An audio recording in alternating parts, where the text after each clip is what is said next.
Assalamu alaikum wa rahmatullahi ta'ala wa barakatuh. Pour compléter le sujet des zuhri, j'ai une question à vous dire. Pourquoi les zuhri, ils s'attirent beaucoup sur le monde de l'énergie, du développement personnel, du yoga, de méditation, etc. De la spiritualité en général. Pourquoi? Parce que, comme vous le savez, les zuhri, ils ont le côté spirituel. Ce côté-là, elle est soif. Donc, leur âme, elle est soif. Pour combler le vide spirituel, ils trouvaient ça sur tout ce qui est sujet de spiritualité, de yoga, etc. Ça veut dire le moment où ils commençaient à faire des recherches, à parler, discuter, aborder des sujets sur ce domaine-là de la spiritualité, ils trouvaient le plaisir. Et c'est un plaisir vraiment, c'est un vrai plaisir, c'est un plaisir qui est exceptionnel. Donc ça, c'était le premier point. C'est bien de lire et faire des recherches dans le domaine de développement personnel, la spiritualité en général, parce que la science de l'esprit, c'est pas comme la science, les autres sciences, parce que les autres sciences, ils se basent sur la logique mentale, tout ce qui est mental. Mais la science spirituelle se base essentiellement sur l'âme, sur l'esprit. Ça veut dire qu'il faut passer des expériences et le cumul de l'expérience, le cumul de savoir, de plusieurs traditions, des points de vue des personnes qui ont vécu des expériences, etc. Ça vous permet d'un petit peu savoir ce qui se passe dans le monde invisible et le monde spirituel. Et avec le temps, ça s'apprend, donc ça s'apprend avec le temps. Mais il y a des choses qui sont très dangereuses dans le domaine du développement personnel ou bien de la spiritualité, sur lesquelles il faut prendre des précautions parce qu'ils peuvent même détruire votre vie complètement. Parce que le contact avec les djinns et les esprits, c'est pas comme les êtres humains.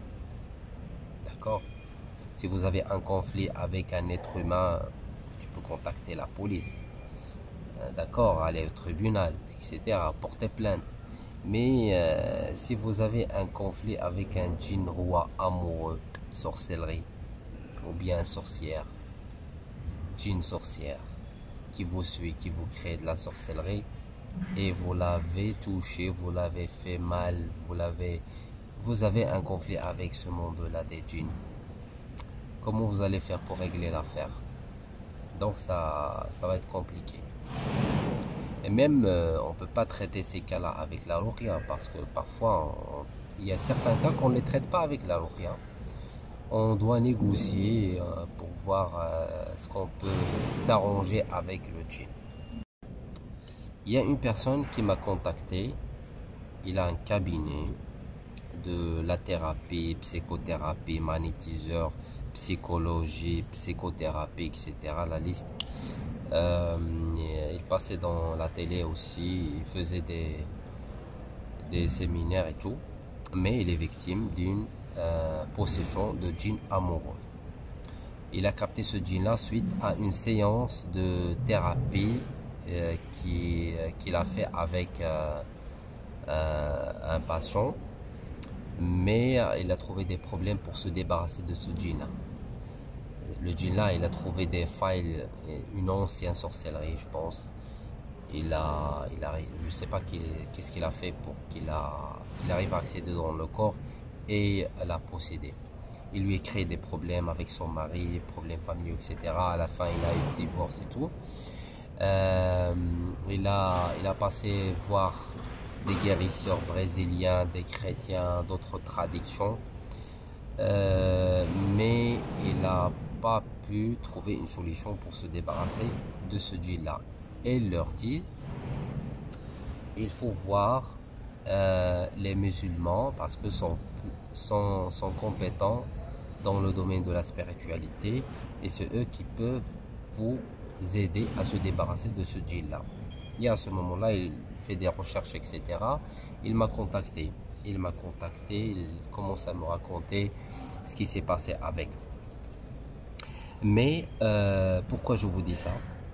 C'est pour savoir que avant de rentrer dans le domaine de la spiritualité ou bien le domaine de magnétiseur ou yoga, méditation et tout, c'est bien de lire et savoir ce qu'il y a dans les autres traditions. Mais il faut travailler sur la protection. La protection, elle est très importante. La protection, elle est très importante. Et surtout si vous rajoutez la base de connaissances sur le traitement de mal occulte en général. Après, vous pouvez, et aussi troisième chose, c'est d'avoir les méthodes de le cache, le troisième œil, qui vous permet de distinguer ce qui est bien, ce qui est mal, pour faire attention. Une deuxième personne qui m'a contacté aussi, c'était une chrétienne. Aussi c'est coach master, expert dans le domaine de la spiritualité, l'énergie, yoga, etc. Le moment où il me parlait, il a fait un diagnostic sur son cas, etc. Il m'envoie le détail des choses. Il arrive à trouver les nœuds, les places des nœuds, sur quel chakra, quel type de chakra, même la possession qu'il avait, la sorcellerie, tout. Il arrive à voir tout.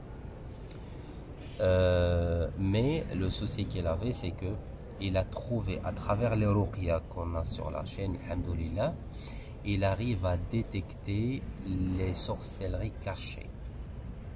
Et le pire, je vais vous dire, très important, le pire, c'est que il croyait qu'il avait un ange gardien. Mais subhanallah, le moment où il a écouté la ruqya de djinn sorcière, il s'est rendu compte que l'ange gardien, c'est un djinn sorcière. Donc ça fait des années qu'il travaillait avec. Il disait que c'est lui qui me préserve, qui me garde, il me ramène les informations, il me guide, etc. Mais il a trouvé que c'est un sorcière, un djinn sorcière. C'est une possession de djinn sorcière. Après, il voulait se débarrasser, mais il a trouvé des difficultés. Pourquoi? Parce qu'il y a déjà des pactes qui ont été signés dans les rêves, etc. Donc ça sera un peu difficile pour se débarrasser de ce type de possession. D'accord? Lorsque quelqu'un, il m'arrive, il me contacte et il s'est arrivé à un niveau qui est vraiment grave, extrêmement grave, donc parfois on peut rien faire pour lui. D'accord? On dit pas qu'on peut pas régler le problème, mais surtout à distance, c'est un peu difficile. Et ça nécessite un peu de temps, d'énergie, etc. Mais pourquoi je vous dis ça? Ce qui est important, c'est de faire attention par rapport au sujet de l'énergie. D'accord? Le domaine de l'énergie en général. Pourquoi?